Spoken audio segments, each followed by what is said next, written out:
For 3,200 years, the throne hall of the Lemurian Dominion had stood unchanged. Its pillars were carved from living crystal that pulsed with faint light. Its banners, woven from threads that shimmered like frozen starlight, told ancient victories and older tragedies. Yet one tale was whispered more than any other: the tale of the vanished humans, the race that rose faster than any species in known space, the race that reached heights of science in only a few generations, the race that disappeared without warning, leaving behind empty worlds and silent stations. Among all the Lemurians who wondered what had happened, none carried the weight of that memory more deeply than Princess Alira. She was young by the measure of her people, only 6 centuries in age, but old enough to have lived during the final days of human presence. Old enough to have met one of them. Old enough to remember his name had been Rowan. A simple name, easy to speak, easy to recall, yet heavy with meaning for her, because he had spoken to her when no one else dared. He had laughed in the face of formality. He had shown her a world outside the palace walls.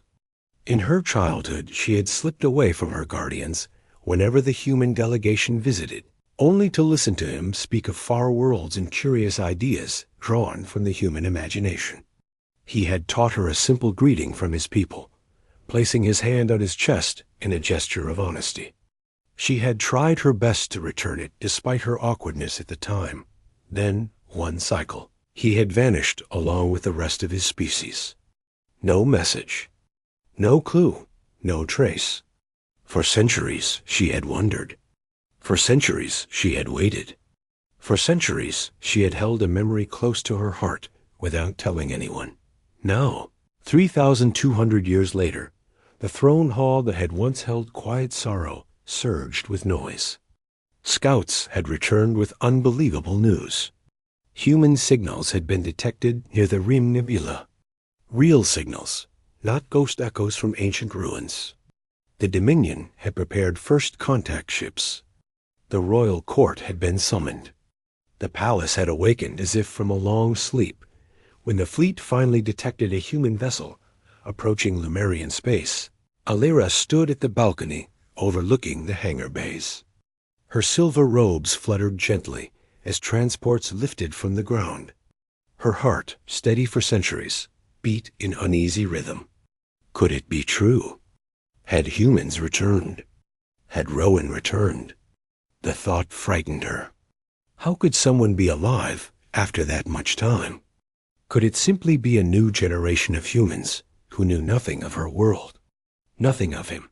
She felt foolish for letting hope rise, but hope rose anyway. The Dominion prepared a formal reception. Thousands assembled in rows on the landing platform outside the citadel. Soldiers stood in gleaming armor. Officials in long robes arranged themselves with perfect precision. The High Council waited at the front. Alira, adorned in the ceremonial headpiece of her rank, walked slowly to the top of the platform where the reception line formed. Her breathing tightened as the incoming human ship extended its landing struts. The ship's design was unlike anything she remembered. Sleek, dark, elegant, with angles that caught the light like the facets of a gem. It touched the ground with silent grace. A long moment passed before the hatch opened. A ramp lowered. A group of figures descended. They were human beyond any doubt. Their posture, their eyes, their movements. Yet there was something different about them. Their suits were woven with unknown fibers. Their technology radiated a level of refinement that surpassed even ancient human advancements. They carried themselves with quiet confidence. Like explorers who had crossed the void for far too long, the leader stepped forward. He removed his helmet. And Alira froze. The face was unmistakable. Rowan. Not a descendant. Not a replica. Not a relative. It was him. The same eyes. The same presence. The same gentle defiance that she remembered so clearly from her youth. His hair was darker now, tied in a more formal style, yet his stance was exactly as she remembered. He scanned the assembly with calm focus until his eyes met hers. Recognition flickered. Time, however, should have destroyed any chance of recognition. He could not possibly be the same human. It was impossible. No Lumerian lived even a fraction of that span.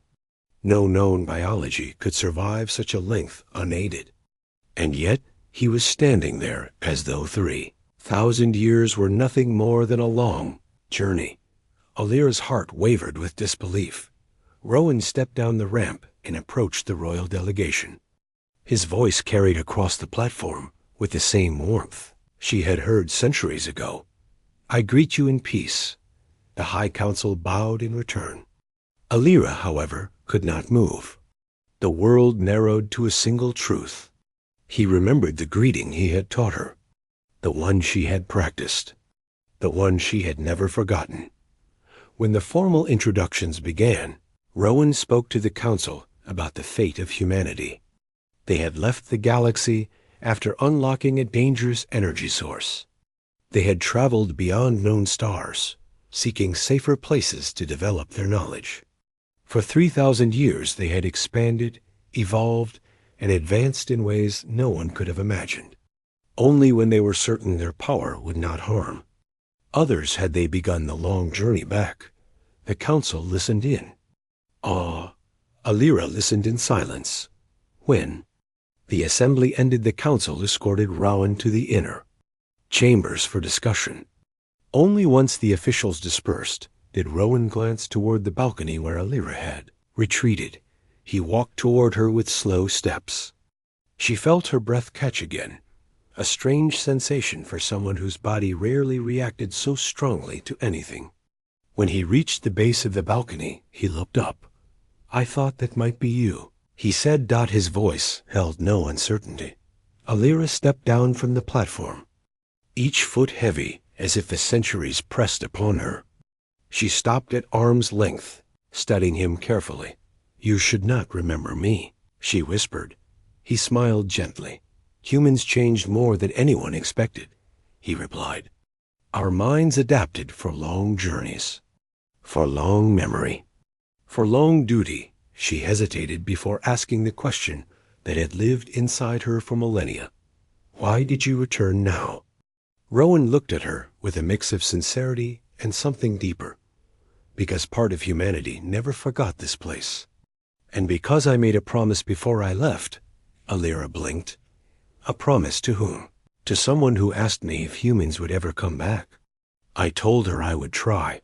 Her voice trembled in a way she had not felt since childhood. "I asked you that," she said. He placed his hand on his chest, repeating the gesture of honesty that he had taught her long ago. "And I remembered?" Her breath shook. For the first time in centuries, she felt the weight of years she had tried to ignore. She stepped closer, almost impulsively, before stopping again. "You look the same," she said. "How is that possible?" "We learned to preserve ourselves during the long crossing between galaxies," Rowan replied. "Some of us changed. Some of us adapted. I volunteered to remain as I was. I wanted the worlds I cared about to recognize me when I returned." Her gaze softened. "You thought of this world," she said. "I thought of you," he answered. The words stunned her. For a moment she could not speak. She had cherished the memory of him. He had cherished the promise he made to her God. The silence between them held a kind of gravity that no star could rival.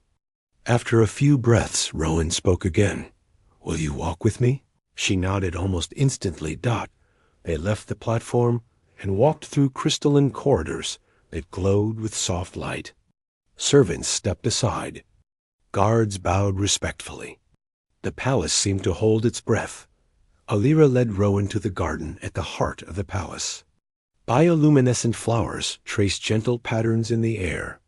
Pools reflected the colors of distant stars. As children she had brought him here once, showing him the rare blooms that glowed only during certain solar cycles. He stopped beside one such plant now.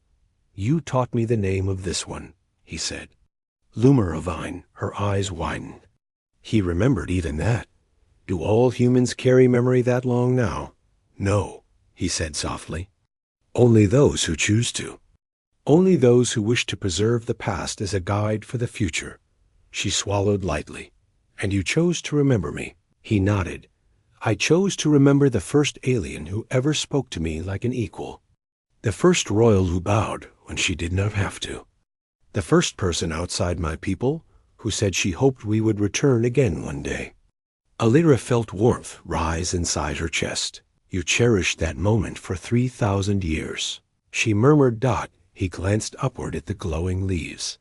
Some moments last longer than lifetimes. She stood beside him, letting the stillness settle. For the first time in ages, she felt young again. Not in age, but in spirit. The presence she had longed for had returned in the exact shape she remembered. A part of her feared he would disappear again. Yet as she looked at him, she realized he was here with purpose. Rowan turned to her. I want to ask many things, he said. About your world. About how you have lived. About what you felt when we vanished. She closed her eyes briefly. I felt abandonment at first. Then confusion. Then sorrow. Then acceptance. But I never forgot you. I tried to tell myself that waiting for something impossibly distant was foolish. Yet something in me refused to let your name fade. He inhaled slowly. Then this return means more than I hoped. They walked further among the flowers. Alira explained the changes in the Dominion. The rise of new star systems. The decline of old traditions. The evolution of her people's culture. Rowan listened with a depth that made her feel as though every word mattered. When they reached the edge of the garden, R